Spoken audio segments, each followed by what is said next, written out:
How to log into your St. George Bank credit card online account. Hi everyone, this is Alana from Create, Login and Delete. Let's jump right into the video. First of all, you want to open up any web browser and then head over to st.george.com.au. Now on this page, click on the log on option and then select internet banking. Click on the register option to create a new account. Here, to log into your account, you will have to enter your card or customer access number. Then you want to select the issue number. After that, enter your security number. In case you have forgotten, you can click on the forgotten option next to it. After that, you want to select the option of Remember Me if you want your credentials to be remembered. Here, enter your internet password.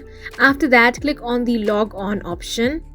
Once logged in, you want to click on the credit card option from the account dashboard. From there, you will be able to view your transactions, make payments, check your balance, and perform other activities.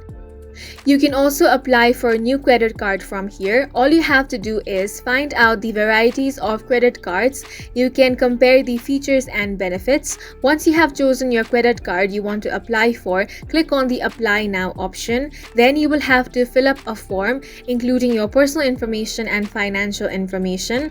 After that, you want to carefully read the terms and conditions associated with the credit card that you are applying for. After reviewing it, you want to click on the Submit button. Now the bank is going to review your application, and if you are approved, you will be receiving your credit card in the mail. And that's it for this video. If you have any questions or confusions, do leave them on the comment section, and don't forget to hit the like button and subscribe for more helpful tutorials.